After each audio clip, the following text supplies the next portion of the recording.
Welcome back to another episode of the Fit Professional One podcast. I'm just super excited today to have with me Brian Yolitz and Scott Legwold. We're going to talk about leadership.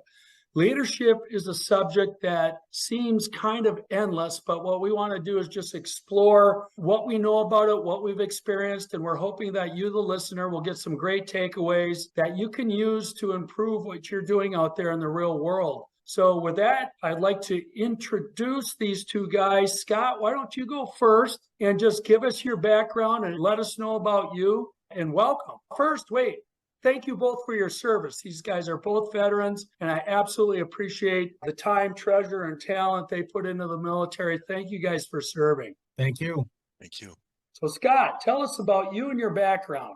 All right. Thank you very much, Paul. I was born in Colorado, and my family brought me to Wisconsin in 1961, just a few months after I was born. The first 3 years of my life, I was raised in Wittenberg, Wisconsin. Then in 1964, came down to Eau Claire, and that's where I had the formative years of my life. And I will always deeply remember the years between age 3 and 18, in that I met a number of tremendous people, including you and Brian. As I went on through school and to school, I was raised by Christian parents in a Lutheran church in Eau Claire, and that was very formative and very helpful as far as being raised in a Christian church and using the elements of the Bible that are so helpful to us in life as we go forward. I went to Sunday school as I went through grade school. And as I started in grade school, I believe in the first or second grade, I started in Cub Scouts, and that was a very helpful and formative program to be in. And I stayed in Cub Scouts for approximately 4 years, and then went on into the Boy Scout program and stayed in that until the 9th grade, when I then shifted to being on teams, including a rifle team from the Westgate Sportsman's Club, as well as when I entered the 10th grade in Memorial High School, I joined the swimming team. And I learned a lot from the coaches about leadership and mentorship from both of those teams. They really helped develop me and prepare me for when I left high school and moved on into college. The first 2 years of college, I went to the University of Minnesota in Minneapolis, and I was in the Air Force ROTC program there. And then when I decided to switch majors and switch universities, I came back to the University of Wisconsin-Eau Claire. There was not an ROTC program there at the time. There is one there now. So I joined the Army Reserve Component Program of the Army National Guard in 1981, and I began as an enlisted man and made it to the rank of sergeant. And 1 year later, I went off to the Officer Candidate School at Fort Benning, and then went on through the ranks for the next 31 years in various ranks of the Army. And I served in a variety of positions and branches. The military has requirements for civilian education as well as their own military education. So I went through 2 equivalent programs in the military for a master's degree, while they also required me to go through 2 master's degrees, one to get eligible for promotion to the rank of colonel. It wasn't an absolute requirement, but it was a highly recommended requirement. And then if you wanted to go beyond the rank of full colonel, you had to go to the U.S. Army War College or one of the other war colleges. So I went through that. So I had the privilege of going through a lot of civilian and military education throughout my career. And those are very helpful and formative, and I assume we'll talk more about them as we go on. But those helped develop me for each rank that I held, each position that I held. And I served in a number of different branches in the Army. And in my final 9 years in the military, I became a joint qualified officer. That meant to work with the other services. And I went to a formal school called the Joint Professional Military Education Program. And that was held at a naval facility in Virginia at the Norfolk Navy Station. And I became a joint qualified officer, and I went through a number of programs. And I also had the requirement in my final years in the service of working with civilian agencies for law enforcement and emergency response. And those also were very positive programs to be a part of. We supported emergency response and national security programs, not only in our state, but throughout the country. And we also would respond to emergencies in other states, including that very significant natural disaster in the area in New Orleans, I believe, called Hurricane Katrina response. We also did fire, flood, tornado, and ice storm response in other states. When I was retired from the military in 2013, I was selected for a position as an assistant deputy secretary for the Department of Corrections under Governor Walker. I was the number 3 appointee in the Department of Corrections and served the political appointment for 2 years.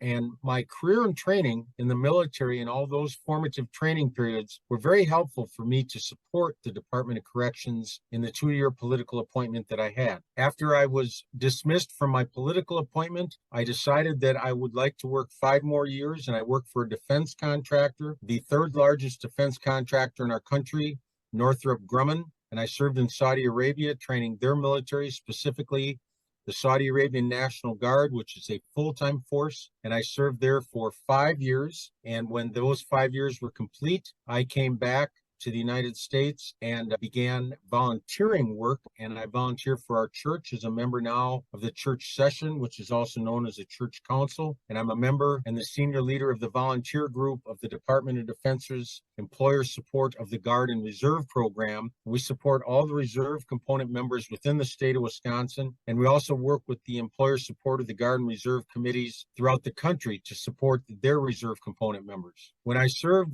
for Northrop Grumman, I had the privilege of working with approximately 1,000 U.S. veterans overseas, and we had 1,000 Saudi Arabian employees with us. And so that was very positive to work with all those veterans who'd had the same training and education that I had had.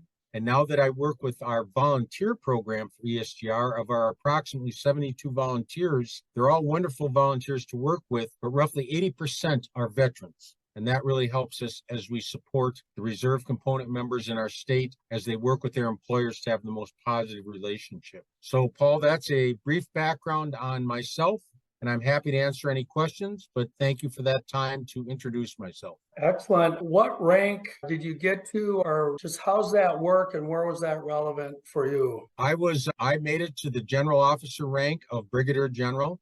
I was submitted for the rank of Major General, which is 2-star general, and I was confirmed for that rank by the U.S. Senate in May of 2013. But after I was confirmed for that rank, there wasn't a vacant position. So I was retired at 1-star rank, but I had the privilege of serving as a 1-star general for just a few months short of 5 years.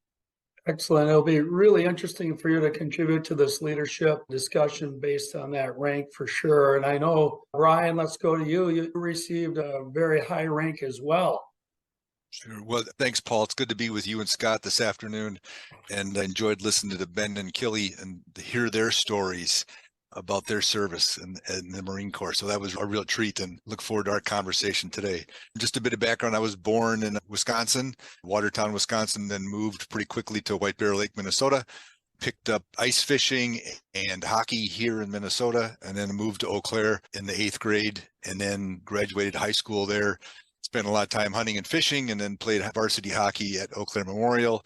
And it was some of the very first years of the high school hockey program, not as sophisticated and as polished as they are today, but certainly a lot of good times, as Scott mentioned, being part of a team and that kind of stuff. Then I went to the University of Wisconsin-Platteville, where I got my civil engineering degree.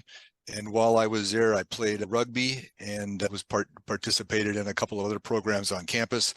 Met my now wife, Annie, on campus there, and then had a pretty significant life-changing event. In April of 1982, my father passed away, and it was kind of this, pretty traumatic event. And I was trying to figure out, okay, how do I help my mom? How do I help my family? At the time, the job market was pretty slacking, and I had a lot of knocks on the door by Tech Sergeant Ed Ralston from the United States Air Force. And so after some conversation with Annie, we said, let's go give this thing a roll. We can do anything for 4 years. So we signed up for the Air Force, and remember him very well. A lot of good stories I could tell about him, but we'll move on. So then I enlisted in the United States Air Force in May of 1983. And then in January of 84, just after I graduated, I went to officers training school in San Antonio, Texas, and began marching there upon graduation. Then went to Holloman Air Force Base and started my career as an officer, as a second lieutenant. Bunch of different assignments at both the unit, base and squadron level. to headquarters, including both 2 tours in the Pentagon, 1 in the Joint Staff, 1 on the Air Staff, and I served as the aide-de-camp to the Air Force Chief of Staff for about 2.5 years, and served in 2 squadron command positions, a group commander at the 1st Mission Support Group at Langley Air Force Base, where I helped bed down the F-22. And then my final assignment was as Director for Installations at U.S. Air Force's Central Command, with responsibility for air bases throughout the Central Command area of operations. So that included Afghanistan and Iraq and all the Middle East countries, Qatar, Kuwait, Jordan, Oman, and on, Kyrgyzstan. So had responsibilities for the bases there that we were operating from, the air bases we were operating from, as well as contracting actions that happened on those bases, fire protection and explosive ordnance disposal teams in the AOR, as well as area of operations in the region, and then as well as emergency management and fire protection. So a pretty significant portfolio. And then in 2010, I retired from the Air Force and hung up my uniform. And then I came here to Minnesota, where I now serve as the Associate Vice Chancellor for Facilities for the Minnesota State College University System. So I'm responsible for overseeing the facilities, procurement and operations and investment for the 54 campuses of the public college university system, everything but the University of Minnesota. And also within that portfolio is the emergency management, environmental safety and compliance, as well as, like I said, the emergency management, and then the campus safety. So a lot of important stuff to be working on. It's a good transition from what my role was in the Air Force to the public higher education sector. Our mission is focused from shifting from the day-to-day airfield operations to classrooms and labs and that kind of stuff. But it's been a good transition. So that's kind of a nutshell background on me. Look forward to our continued conversation. You guys are really modest. What was your rank? Where did you end up when you left the Air Force, Brian? Sure, I retired as a colonel. Okay. Yeah. So another just super impressive resume, and I'm so thrilled to have you guys here, and I hope our listeners through that introduction are as excited as I am to hear about your views on leadership and your experience. And what really brought the FitPro1 podcast to this was the fellowship podcast with 2 Marines, 𝗵𝗂𝗏𝗏 and 𝗕𝗿𝗏𝗏. I think one was a corporal and one was a private. I'm not exactly sure, but great guys. And they talked about this fire squad leadership in the Marines, an approach for units of 4 guys, and the way they prepare, the way they all go through a role they refer to as the squad leader, and the way when they finish their practice, deliberate practice, and I forget what exactly they call that, and then they rotate through. And so they make a change, everybody rotates through, and then they debrief and they keep doing it. And this is all in preparation before the real mission. And I thought to myself, my goodness, if I could figure out how to pull that into the private sector, it just had so many positives. That's the background of why we're here today. With our background, we all went to high school together. I thought of you 2 guys and I said, we just got to get a different perspective and the rest of the story, if you will, because those guys did a great job, as Brian pointed out. And again, another thank you to those 2 young men and their contribution to the podcast and also their service. It was just really fun to hear. So I'd like to expand on this today. And it's such a broad subject. It's difficult to really dive into. What if we try this? If each of you take a turn at trying to describe the phenomenon of leadership as you experienced it, the way you trained for it, and then the way it was instilled and executed upon. That's the best I can kind of do. We don't have to go in order. We can jump in and add. So either one of you, which one of you would like to start? To just maybe we start with how you were trained for it, whatever you'd like, whatever with the background I gave you for the podcast today, what can you kick off the discussion with? So how about how were you trained? How were you trained to be a leader in your positions that you held? I think I'll go ahead and start, and then we can go back and forth. But I think it started in very early on in the commissioning process. At officers training school, you were given opportunities to, first of all, get your stuff together and be a good follower, follow the rules, and then you were rotated through different opportunities to lead, whether it was simply marching to the chow hall. You're not supposed to say chow hall anymore, but the dining facility, and then lead different functions, whether it's a sports activity, and that kind of stuff. So it started very early on, and it really focused around having some technical skills and capabilities, but then also being able to influence others around you. And I think that's kind of at the core of the definition of leadership. It's about the ability to influence those around you. And then that just built on throughout the career as you expanded your responsibilities. You were given a professional military education opportunity, just like Scott described, whether it was in the Air Force, it was officer training school, then it was Air Command and Staff College, and then you could go a senior service school, Air War College, similar to what Scott described. I went to the Industrial College of the Armed Forces, where I got a master's in national resource strategy and served, went to school with folks from across all of our services, including some of the federal departments sent their emerging leaders to that as well as international officers. So that was a great opportunity to learn about a host of things that maybe you wouldn't be exposed to day to day. But as you went up in your career, you were given different opportunities to engage at certain levels. And then kind of backing down again, one of the things that we worked within the Air Force is that in our career path, as Scott talked about being in different branches, in the Air Force, we had different career fields. Within the civil engineer career field, which I was part of, our job was really twofold. One was to run the day-to-day operations of the base we were assigned to, if we were at a unit level, but then also prepare for combat or emergency response. So there's almost two different animals. And both of those provided opportunities to develop leadership skills, whether it's a technical capability or just a way to influence job development and execution, or when we went to the field or deployed, switching on that activity to be in a deployed environment, whether it's here in the States to a natural disaster or overseas to some training exercise or to some contingency operation. So it was an ongoing process. And I don't think it was as regimented or as prescribed as what I've heard in the Marine Corps, where they're really mission focused and day in, day out. You hear a lot about the Navy SEALs just training and debriefing and just being incredibly rigorous in their debriefs with each other. We didn't have, I don't think, that formal of a process, but I think it was a process that was effective for the mission needs of the Air Force. Scott, what did you see and hear, experience in your time?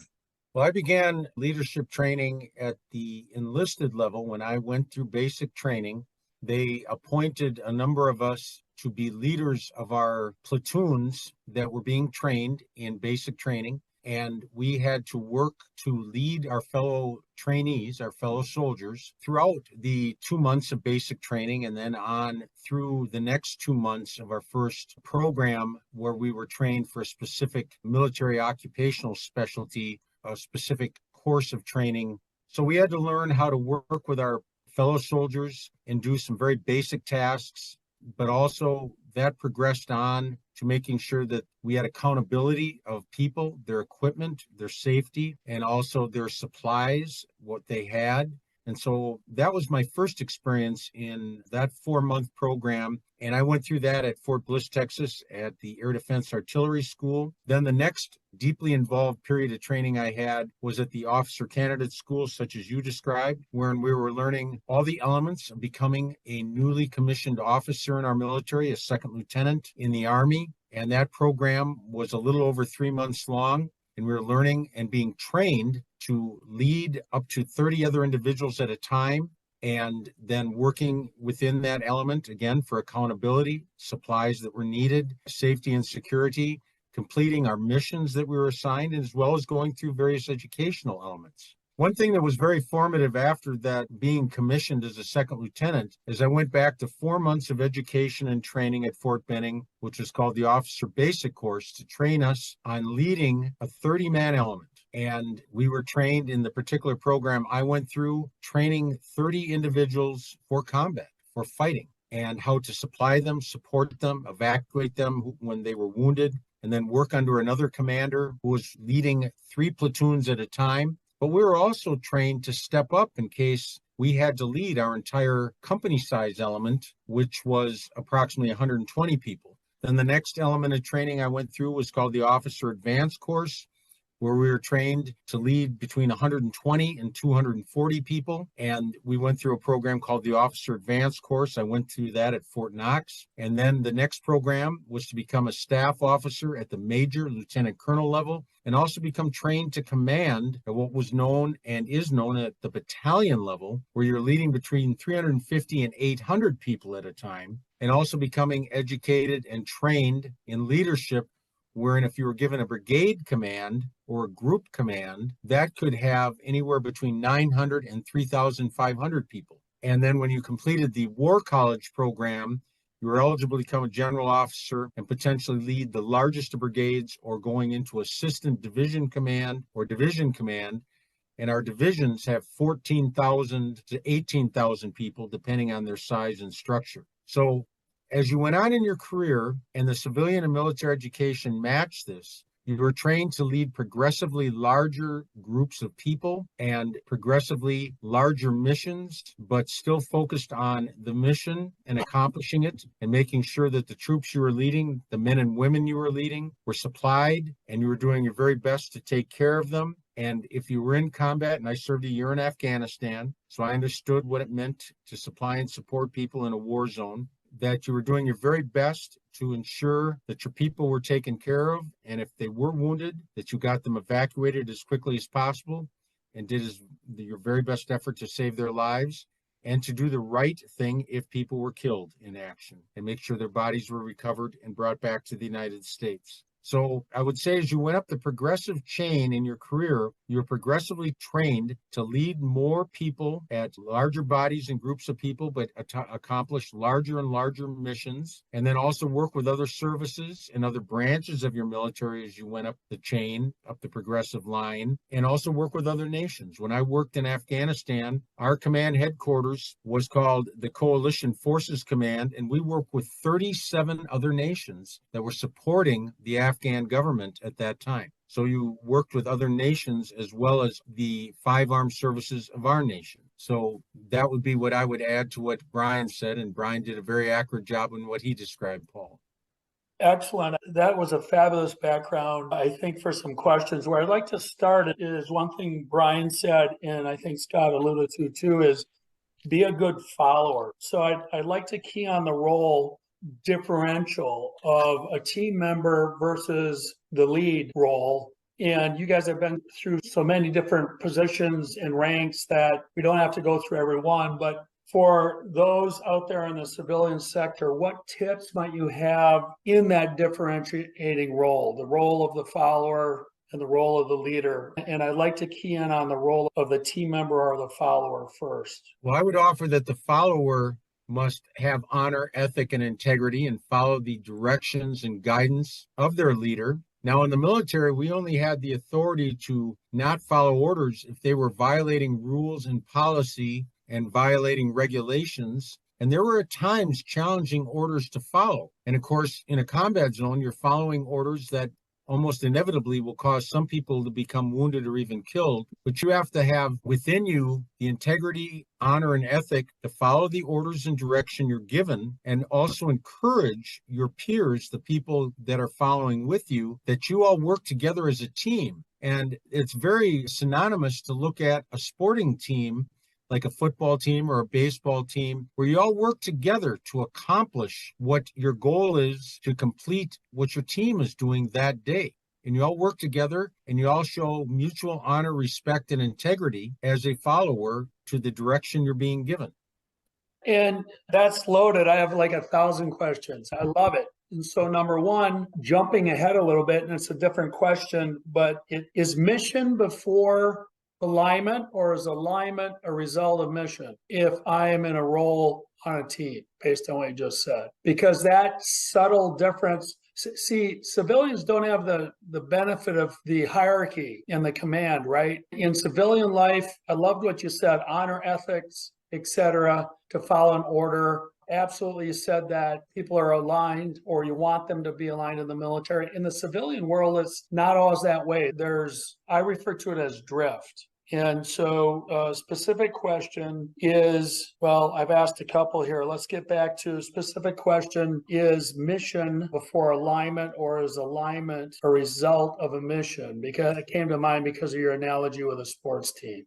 I should let Brian comment here first, and then I can. Well, I think mission is what you align things towards. And then there's this debate around, there's these sayings to different organizations like, mission first, people always. I mean, you can't accomplish the mission without the people. So getting your team aligned with and focused on the mission and understanding what that is. And then within of all the things you can be doing to accomplish the mission, what are the most important things? So how do you prioritize? What are those? I know, from your industrial engineering background, Paul, what's the critical path? What is that linchpin that's going to make us, and how do you achieve excellence in that regard? And then be able to say, hey, this other stuff, if I don't have the resources to do everything, this other stuff can kind of fall off. But I think if I could circle back about the followership stuff, yes, please. Scott's framework is awesome. I just add a couple things. Is as a good follower, I think if you were going to be mentoring somebody, no matter where you are, is know your job. Know your job inside and out, and be excellent in that. And, that's kind of in your little space. What's that? Make your bed and move forward from there. What do you have control over day in and day out? And then as you get to know that, be aware of what's going around you so you can anticipate. My brother and I kind of joke about writing a book about, everything I learned about leadership or the world I learned at McDonald's. I was working as a fry guy. Sitting there going like, okay, I made fries, but is the line really busy? Do I need to make some more? Do I need to think ahead? Do I need to go get some more and bring it out here? So back to just day to day, once you're excellence in your job, think ahead of what's going to be needed next. And then when you've got some extra time, help others be successful and learn what they're doing. And then this is something I've been really focusing on. I picked it up late in the Air Force, and now I'm trying to pass that along to folks here, is about thinking up and saying, okay, I know what I got to do, and I'm looking at my boss, and I don't care who he or she is. What can I do to help them be more effective? And do I get something early? Do I give them a draft of something? Can I give them a proposal? How can I anticipate and help think about what's on their mind or on their plate, and how can I help lighten that? So really, I think there's a lot of stuff, and this applies no matter where you are, I would argue, whether you're a private, whether you're an airman, or you're brand new to some corporate environment. And it's mission-based, right? It's with the understanding that the person in the role understands the cause and effect chain to whatever the mission is, right? Yeah, and having that alignment. Yeah, we worked really hard on that and saying, well, some people, for example, within our career field, you got a guy or gal who's a power production specialist, and so they're working on generators. And it's kind of hard sometimes to tie them directly to an F-16 or an F-22 taking off and landing safely. But describing that, hey, if I've got the backup power, and something else that they worked on was the barriers that provided the cable, kind of like an aircraft carrier, that should they get in trouble, that those are operating efficiently and safely and are 100% reliable. I mean, that's a big deal. And that's how you can tie yourself to the mission. That alignment is really important. It's interesting. Both you guys brought up sequence. As you learned leadership, and it sounds like as you train it, is you start small. I heard that. Did I hear that right? You start small. And tell us about that. Or when you start small, how does the authority come? I mean, the attributes of leadership, like allocation of resources, making decisions. Is there when you start small in the military, do you really get full authority in that space? Is that how it works? I guess I would begin and answer that, yes, you do have full authority. At least in my career, I saw that when you begin as a sergeant, you have authority over the men that you're leading. And that normally started as a team or a squad. And you were responsible to ensure that they were supplied with the equipment, the munitions, the medical equipment they needed, and that they were given the proper instructions and orders for that particular day or mission. And then as Scott, I was starting even smaller than that, Scott. I think Brian had an example of, it didn't sound like a command, it sounded like a project. Did I get that right? That as opposed to leading people, I have a project that will involve other people. but it's project-based instead of command-based. Did I hear that Well, even right? projects that we would have, you would have to take the direction or orders you were given to accomplish the projects. And I saw that frequently done with engineering projects. And I also saw it done, you could say, with training. If you would look at a training mission as a project to train, if you would look at project and mission as somewhat synonymous, although not identical, you could make the argument that you work together, you follow the direction you're given. One important word I'd like to add at this point is that a good leader empowers those under him, empowers the followers to complete the mission to the best of their ability, and a good leader empowers subordinate leaders to the maximum ability that they can trust them and authorize them so that they're empowered to make their decisions to have the best breadth and depth of leadership throughout your entire team, no matter how small it is.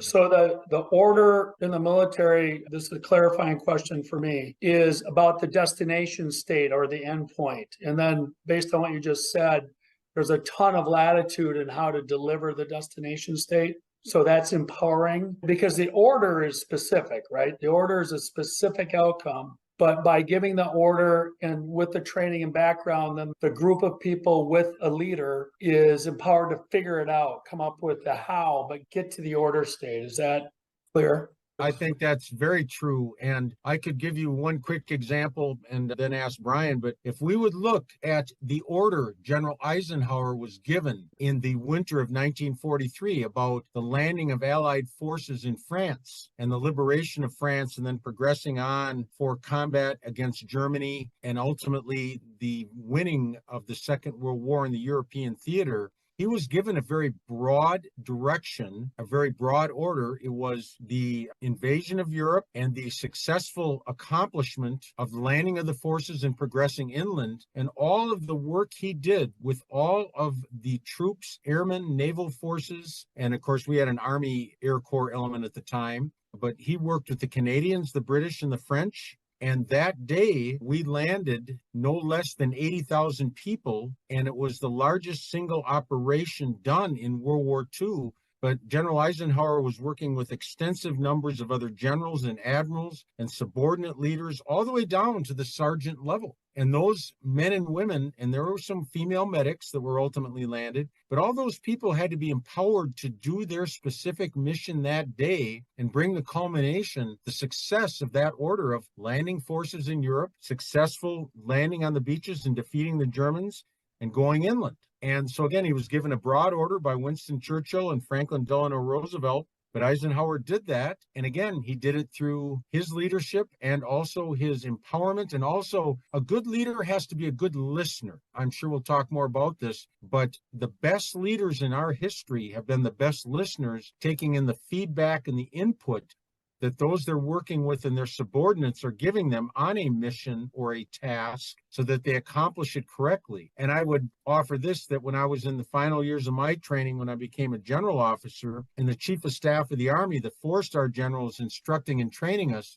I was in a class of roughly 90 colonels and brigadier generals, and he began his lesson to us of training and mentorship and leadership at that level. He said, ladies and gentlemen, I'd like to offer this, that the most persuasive and effective leader in our military is the best listener.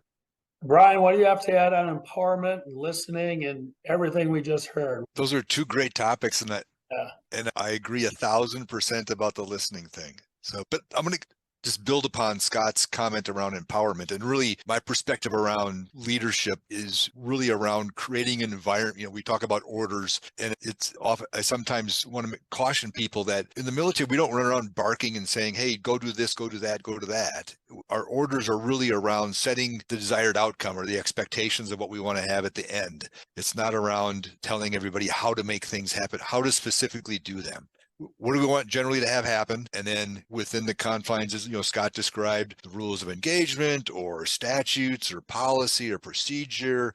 But then how do we set the conditions or the environment for people to be successful in doing that, to do their part, to do the part that we've trained them to do, that we've asked them to be technically excellent in. And that's what I think is important, is that the leadership is the empowerment includes creating the environment that people have the right training, the right resources, the right tools, the right amount of time, the right amount of rest, so that they can get the job done. And then that process involves listening. And we can go to a whole bunch there's a lot of great stories about how much you can learn from keeping your mouth shut and get a sense of how your organization's doing, as opposed to just barking stuff.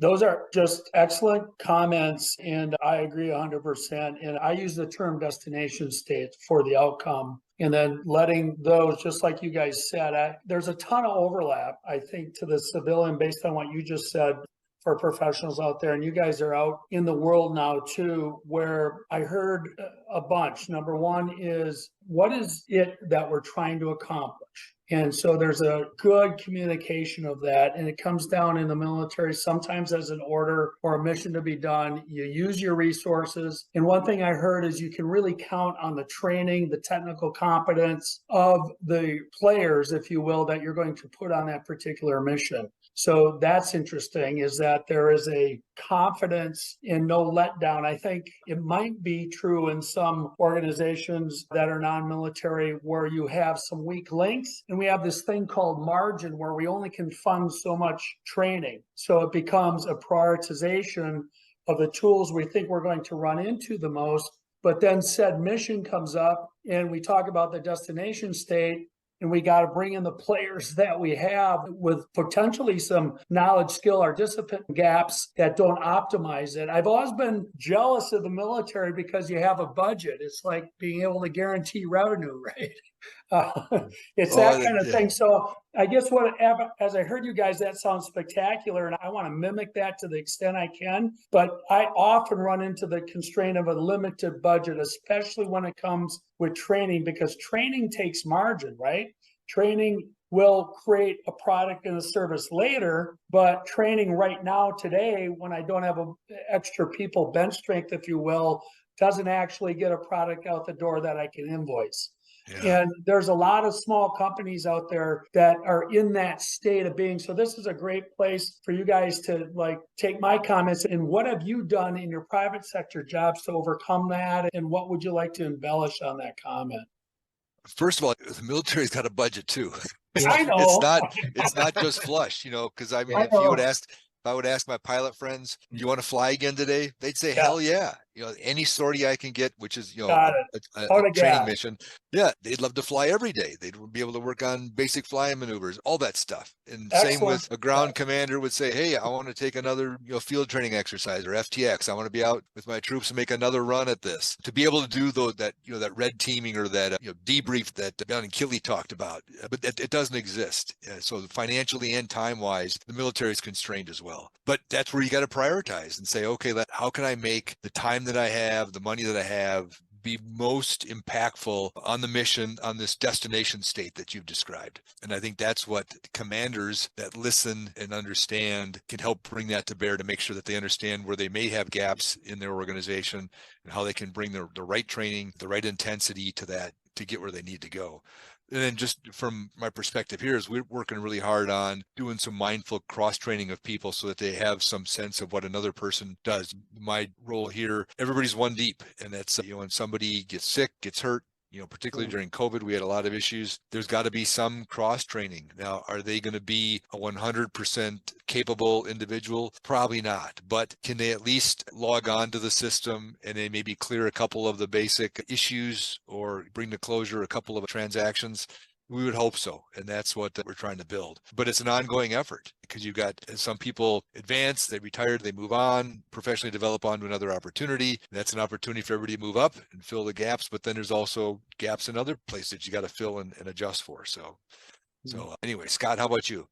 Well, I hardly agree that, yes, we had a fixed budget for training, and we would try and plan out in advance how we'd use that budget throughout a year, because we worked off of, as you recall, fiscal years, and we knew what our training budget would normally be at the beginning of the year and tried to plan out our resources through the year and what type of training we would do. And when I was overseas in Afghanistan, even when we weren't fully engaged in missions against the 5 forces that we were against there, and the Taliban was the largest one, we would have training for people when we could have training and fit it in. And we were also working to train the Afghan military. A good portion of our troops there in the capital region were dedicated to training the Afghan military and the Afghan police.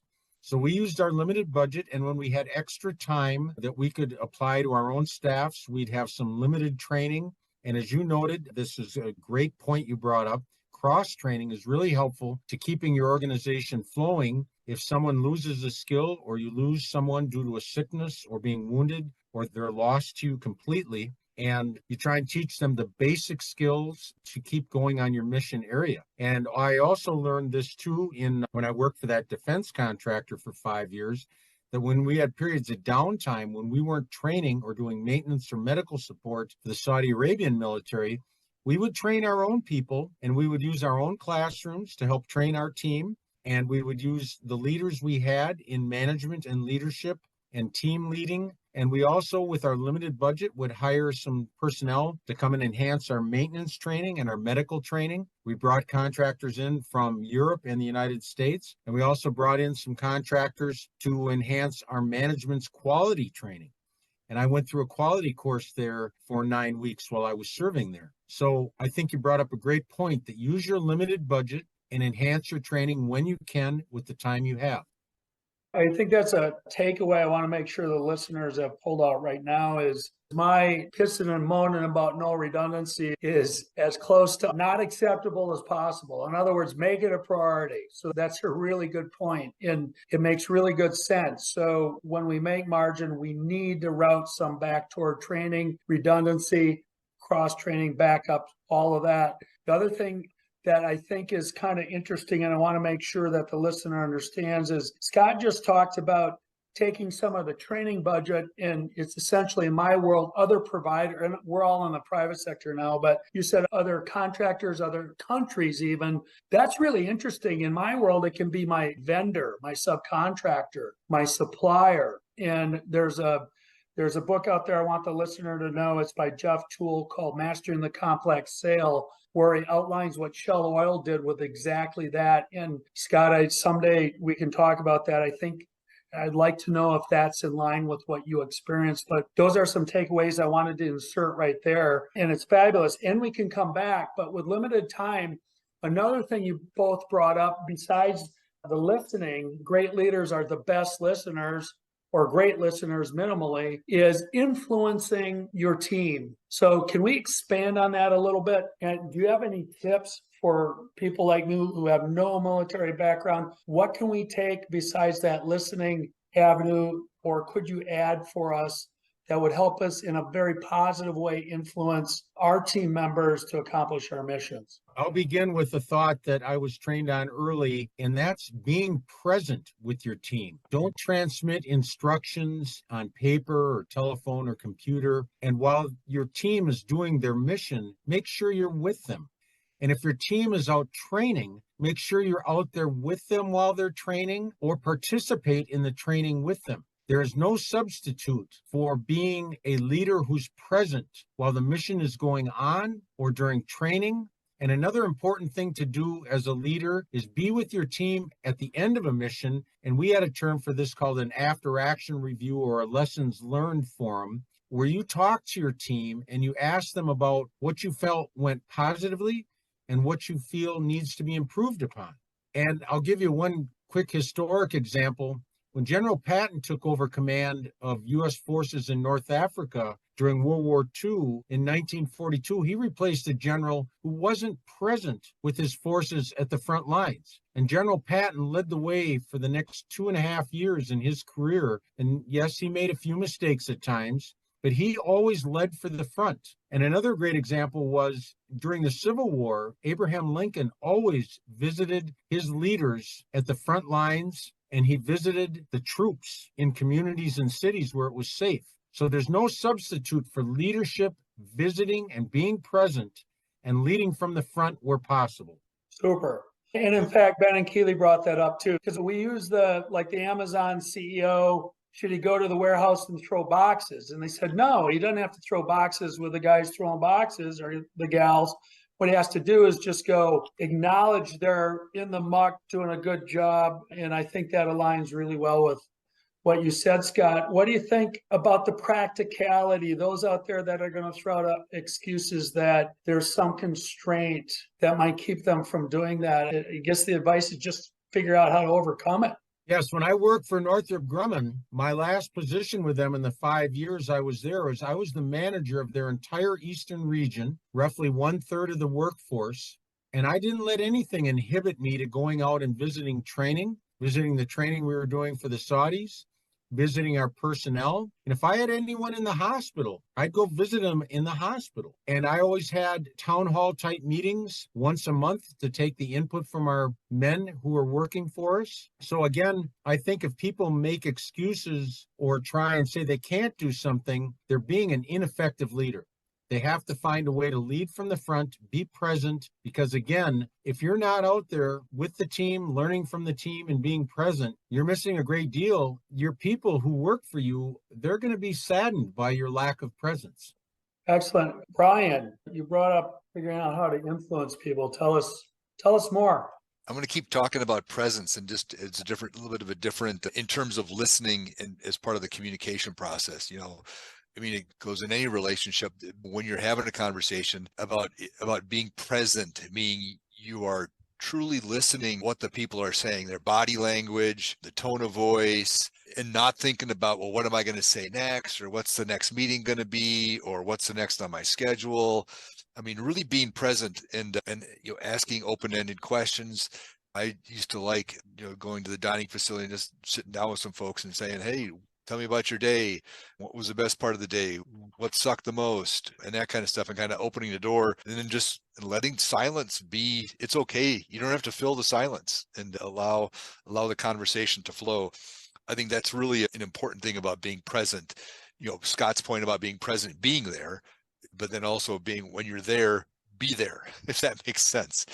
One thing I did when I was a commander in many of my assignments was what I called working with airmen, where I would go and I would sling boxes. You talked to Bezos thing. I'd taken a contrary view on that. I learned so much when I would go spend a half a day or just a couple hours, depending on the schedule, but I would block that off my schedule, and I would help go fuel airplanes, or I would go work in the dining facility, and we'd make, just a ton of chicken breasts, and just hanging out and talking and learning about what's going on, in the dining facility, what's going on in the EOD shop, and then what's going on with their families, what's going on with the health care that they're getting, and they're having trouble getting appointments. When school's coming up, can they get immunizations that they want? I mean, all that stuff wears on your airmen, or soldiers, or Marines, or sailors, or just staff. So you get a sense of what's eating at them that may be taking their focus off of this destination state, and how they can contribute to that. So you can either at least understand and appreciate it, or take action to take something off of their plate to allow them to be successful. And that goes back to that empowerment, that creating environment for them to be successful. So being present, asking open-ended questions, and really listening and encouraging people to talk. It's a big deal, I think. And I would agree with that 100%. And I would just add that whenever I would go out and listen, and I was taught and trained this way, when I'd go out to be present, I would listen. And when I was doing my last 5 years of work overseas, when I'd go out in the desert where we were training, and quite often we had live weapons training of many different types, and some people would characterize it as dangerous. And the weather was quite tough. The hottest temperature I endured over there was 122 degrees. I always listened to what our people were saying, and if they needed something, if they needed assistance, and when I'd go out to a training area, if I'd empowered someone to perform a mission, I wasn't interfering. I was there to observe, learn, and assist. And that's what you should be trying to do, is facilitate the accomplishment of the mission. You take away what you see is happening, and those things you can influence for positivity on your team. That's what you should be doing. And I'll give you a great example. When I had to visit a range that was about 100 miles away from where our headquarters was in the east, we had a range that was 100 miles out into the desert. The quarters weren't correct or positive for our men. And I did everything I could to work with our corporate leadership and the Saudi Arabian military to enhance their quarters, to make sure they had enough fresh water, and that we also had the ability to get them to a hospital in a quicker amount of time if anyone was hurt. So again, when you're present, you should, as Brian said, you should listen and you should try and facilitate and influence things for positive outcomes. So the mission is accomplished safely and positively. That is so good. Thank you guys for doing that. I did a 5-minute version of this podcast called Positive Drop-ins, which is pretty much exactly what you're talking about. And so the listener who might have heard that, all of what these two guys just said should have been in that 5 minutes, because it's really good. But one thing I recommend too, and when I'm talking to young professionals, I'd be curious if this happens with you guys right now or if it happened in the military, is everything you described in my positive, I encapsulate maybe incorrectly in what I call positive drop-in, PDIs. And PDIs drive intrinsic motivation. So PDIs drive intrinsic motivation increases. I say IMI just to help my staff keep a little acronym in their head to actually execute on it. But the basic question is, how about up chain? Isn't it as important to go up chain as down chain? Please comment. I think a lot's going to depend on who your leader is and what's their leadership style. I think I mentioned earlier on about trying to understand, how do you lead up? How do you help anticipate, and how do you try to help take stuff off your plate? You know, one of the things I think is, when we communicate up, we need to be as concise as possible and don't beat around the bush. I know there's a phrase called bottom line up front, or bluff, that, you say, hey, boss, X happened or X needs to happen. And then you can tell the story of why. I work in the higher ed sector, so it's kind of interesting sometimes. I think some of my colleagues would argue that the importance of an issue is based on the volume and length of the email. And so, no, that's not helpful to my boss. He or she's got finite time. And so if I can distill stuff down to actionable, digestible bites that they can act on, that's an important thing that we can do to help them as part of the upward management stuff. And maybe not exactly on what you're talking about, but certainly I think an effective tool. What's interesting is, for me as an onlooker, so I don't know that this is true, it's a question. In combat, there's no time to waste. So when you have to have that kind of, what'd you say, lead up or conversation to the commander, like we shouldn't go around that corner because it's too heavily armed or something. Doesn't it make sense when the stakes are very high and there's very short time to add procedure to those communications in some way? But like language is one thing, terminology, but also there might be procedure involved. And I'm kind of coming off my Apollo 13 look in what NASA does when they're trying to solve a catastrophic. And I'm just wondering if you guys experienced that all, or if that's would make a difference. Brian said depends on leadership style, but can you scale, if you will, efficiencies by creating procedure in that kind of a communication? Well, I would offer that when you have very short notice time frame things where you have to make short notice decisions, those subordinates have been empowered to do the right thing in whatever they encounter, as long as they're working within the boundaries that you may have set for them. And quite often you'll be given a mission to accomplish something, and perhaps you'll be given some boundaries, but optimally you'll be given some degree of latitude as to how to accomplish it. And when you're communicating with senior leaders, it's most important that, yes, you are concise, but you inform them of what they need to know so that they're supporting your team, which is part of their team, and that you're giving them honest, ethical input. And another important thing that I was taught early on is that you need to give the leaders above you courses of action to consider. Yes. Give them COAs, courses of action, and you brief them, and you can make a recommendation on courses of action. And I was taught never take a leader anything less than 2 courses of action, but optimally 3, and brief them on what you believe is the right course of action, and then go from there. But when you're involved in a mission such as a combat mission, which isn't the absolute intensity of it every day in the military, but you're prepared for that. And yes, there is combat ongoing in Ukraine now, and we're training and preparing for it, of course. But you do have empowerment to accomplish certain things in orders. And again, you'll have boundaries and hopefully some latitude. And if you've given your people the proper amount of empowerment and latitude, and you've given them boundaries you want them to follow, we used to have boundaries on our tactical maps that we had to stay within unless we were pushed out of them by the enemy.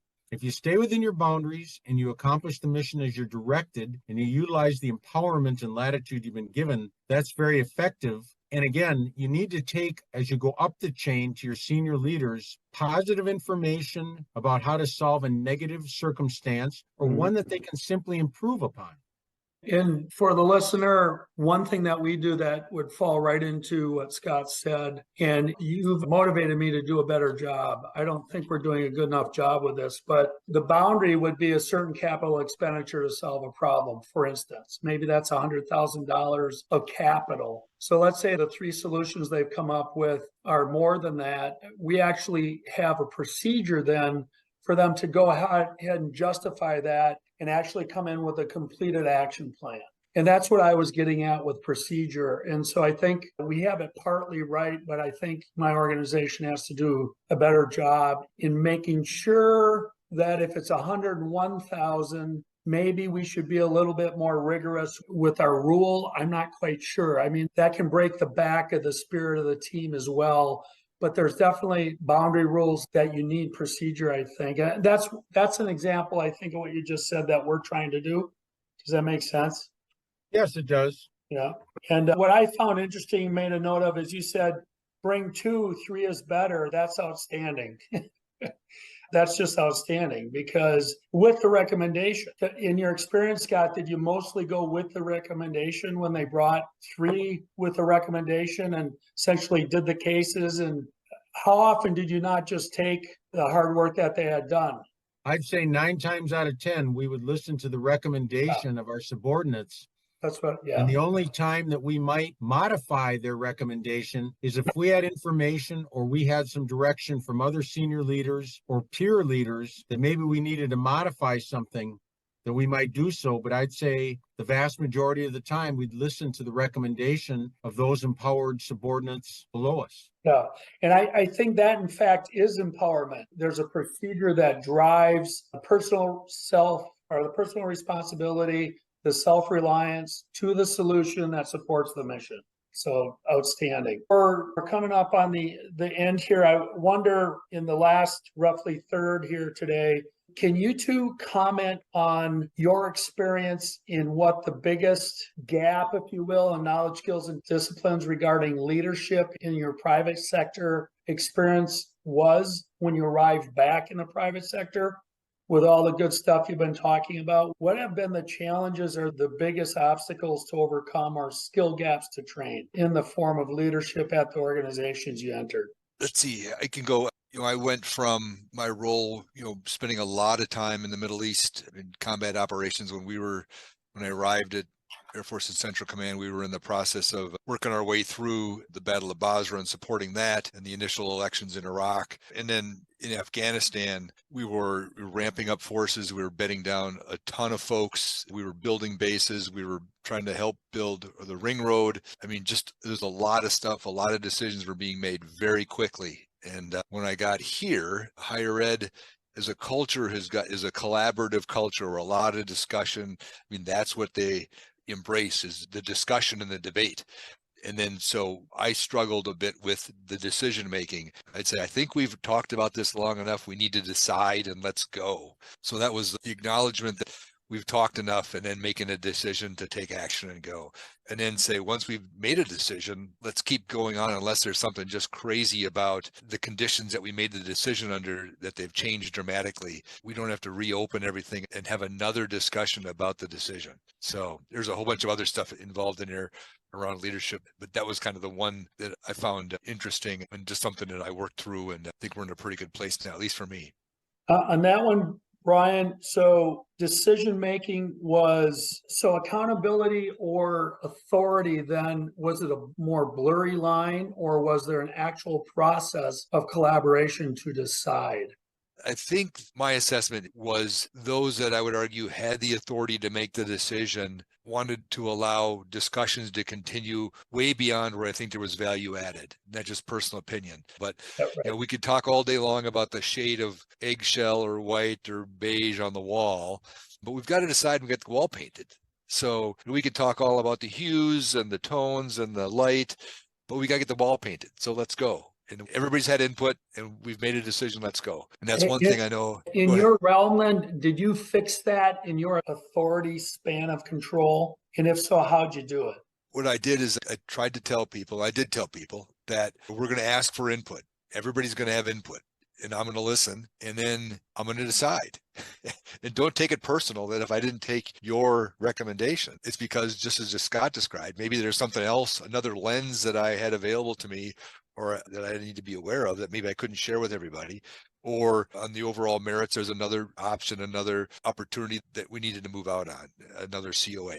That was what I did. I just took it upon myself to do that and try to, and then share broadly why the decision was made the way it was, and then help people understand that you don't need to have 99.9% of the information available to make a decision, that you've got to be able to get to a point where we got to go. So. Outstanding. And Scott, in your experience, transition from your background of all these things that have worked for you into the private sector, same question. How did that go, and what'd you learn, and what'd you have to change? Well, as I worked for the state government, there was still, of course, a structured team for leadership. And so that was quite positive to work under. And when you would notice that you would find a leader that maybe had some disagreements with, etc., the most important thing would be to try to talk to them positively, try to influence their thinking in the right manner. And again, it's trying to focus on the proper outcome. And again, looking at honor, ethic, integrity, honesty. And when I worked for the defense contractor, I found that some of my peers didn't collaborate enough. And as we were managers and leaders, some of them weren't strong in collaboration. So you need to collaborate with your peers and also your clients, the people you're working for. And we were under a subcontract from the Department of the Army, and they had an active duty Army presence in the capital city, and they had advisors that would come out and work with us. I would frequently invite them to meetings with us. We would go visit their base and collaborate and communicate. And I think communication is a very important term as well, that you're communicating with your peers, your clients, and those you're under, either under a contract or under leadership guidance. And again, you enhance that with your presence in meetings, your presence at events. And you'd find that some of the people you'd work with were somewhat weak in that area. You need to try to politely encourage them to improve. And just as Brian noted, you've got to really be strong in listening to the input of your team and then making the best decisions.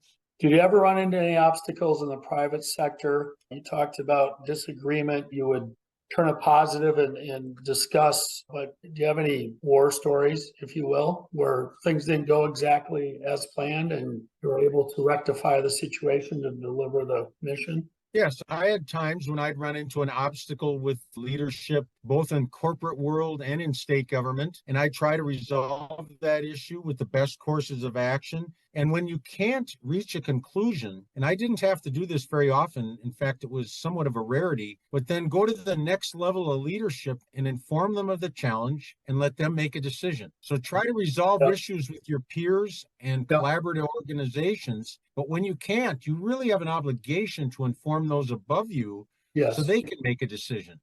Exactly. And we use the term escalate, which is a positive term, not a negative term. So, okay, the last question before we wrap up and figure out what our takeaways. So that's the warning for you guys to be thinking about. I'm going to ask you what your takeaways you want the listener to take with them today. But before we get to that one, I am very interested in how, I'm not sure how to ask the question, frankly, but it has to do with mission and alignment. So is the best way to ensure alignment to hire for mission? And so the mission of the organization versus the mission of the individual, and when they're the same, they're aligned. And maybe the way to ask the question is, when we have an individual that's in the organization that isn't all the way aligned with mission, then what should the steps be to rectify that? My personal hypothesis is mission has to exist before you can be aligned with anything. But then what do we do if that is in fact correct? Then what do we do when we have an individual that's not aligned with the mission? And maybe in the private sector, I think it's more prevalent than not.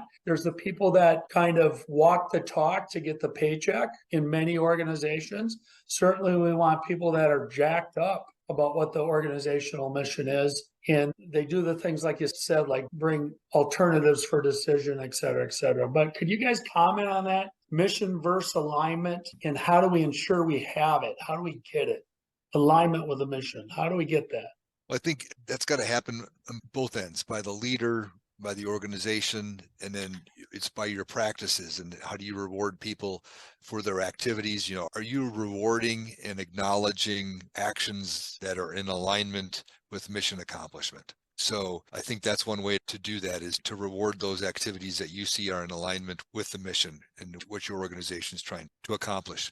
I don't know that you need to hire somebody that's aligned. I think you need to hire somebody that's got the characteristics that we talked about of a good follower, depending on the role, of course. But integrity, character, and then your leadership and your organization will oftentimes build that alignment as they see success. Success begets success. So recognizing and rewarding activities and actions that are in alignment with the mission, that just builds upon itself and fosters and strengthens that from my perspective. Excellent. Scott, your comments? I agree with everything that Brian shared. I think that two very important things you can do to work with members of your team who are not in alignment with accomplishing the mission is counsel them.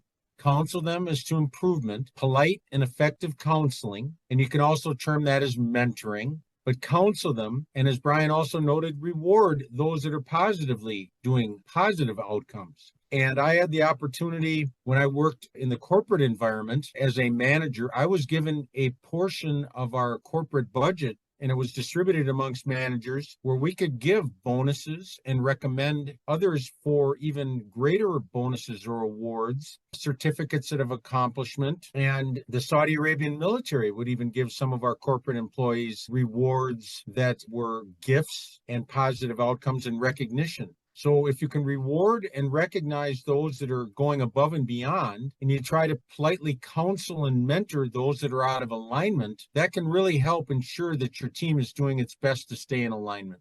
Excellent. Excellent comments. My thought goes to now is in my questions regarding leadership, do either of the two of you or both have some thoughts on what I forgot to ask about that we should talk about with regard to leadership?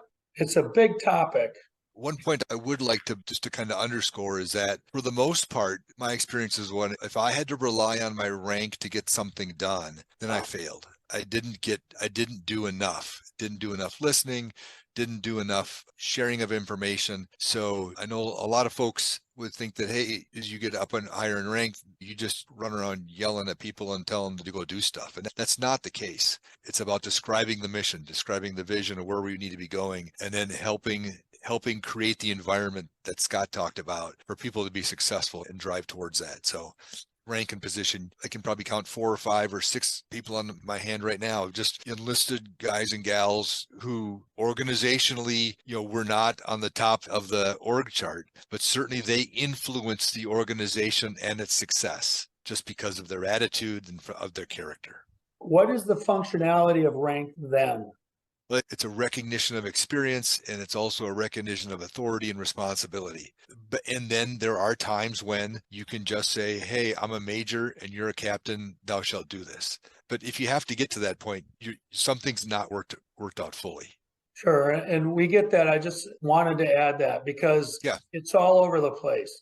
Hierarchy is all over the place. So I think when you said responsibility, what I know about people with rank is they take responsibility gladly in terms of delivering the mission, and then do all the things you said, both you guys said about, optimizing the functionality of the team. Is that on the short list, Brian, taking responsibility? Because you get more. I mean, the way we're structured as human beings, all organizations we have more rank, we have more responsibility, right? Yeah, I think taking responsibility starts at the individual level, like we talked at the follower. Thank you. I am It's responsible to make sure, right? Yeah. And it just, as you go up the organization, you're responsible for a broader spectrum, whether you're from Ben and Killy's point, they're responsible for their own kit, for their own weapon, their own firearm, and then they're responsible for the squad. And then it builds from there to the platoon, to the company.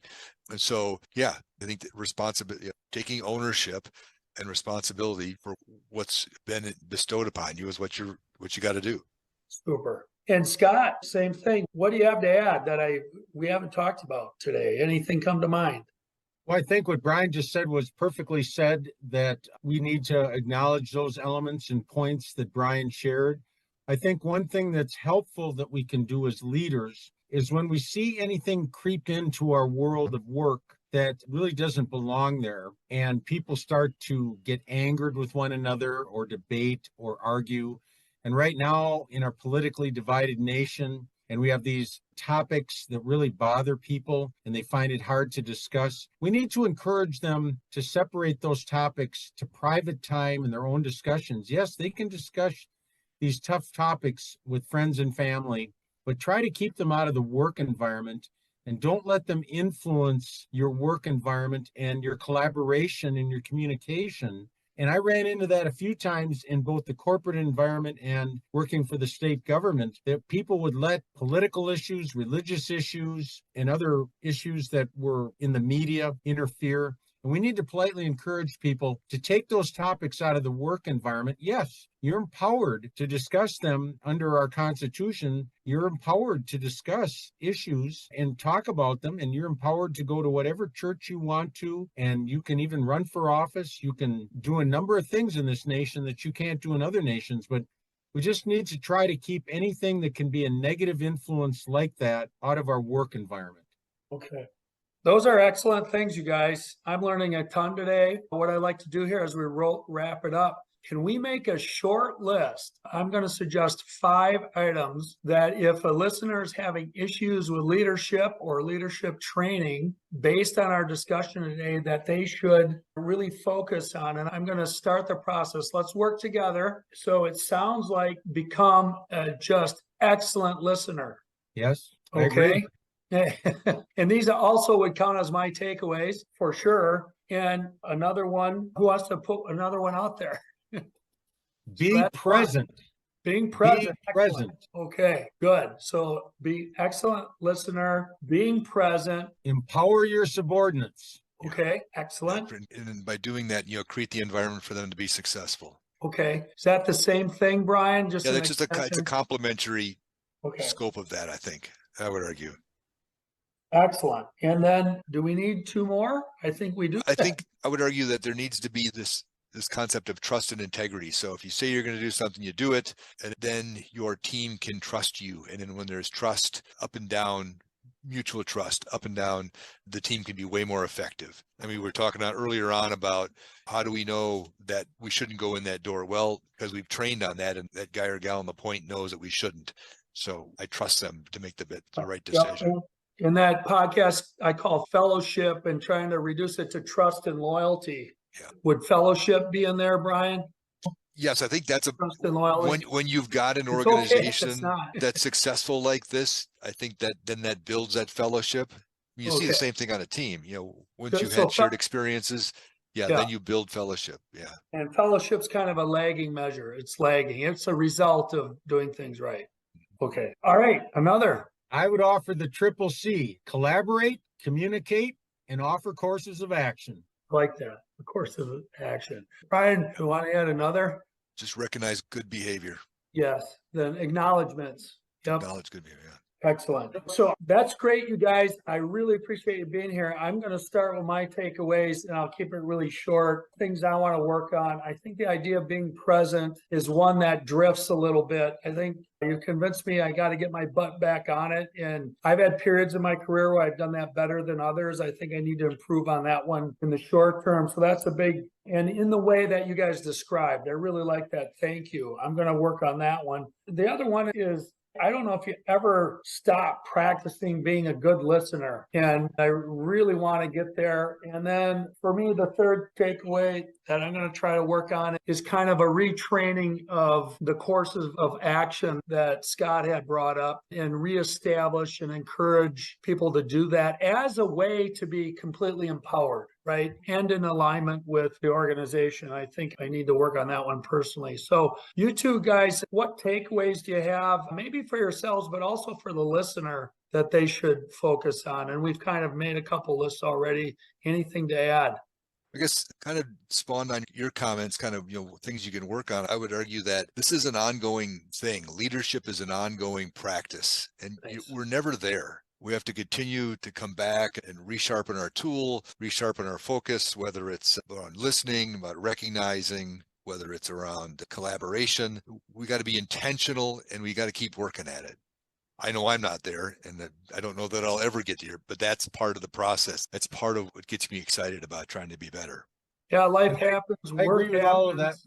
Go ahead, go ahead, Scott. Sorry. I agree with all of that. I think another thing I would simply add in is as we work with the people who are leading, we need to do three things. We need to mentor them, try to improve things that we can, give them advice that's polite and courteous. So mentoring is important. Counsel them.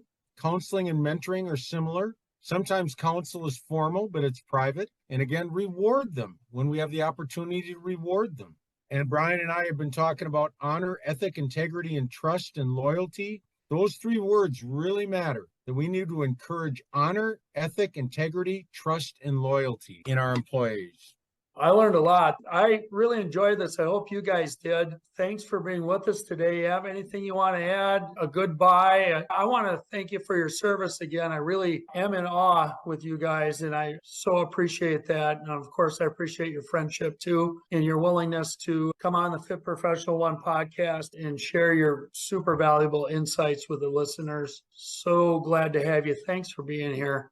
Well, thanks for your invitation. It's great to see you two gentlemen again. That was awesome, and a great reminder on reflecting on the experiences and the men and women I got to serve with. So it was really a great experience. Thank you, Paul. Excellent. Thanks, Scott. So, well, again, I appreciate you guys. Thanks for your friendship. Thank you very much.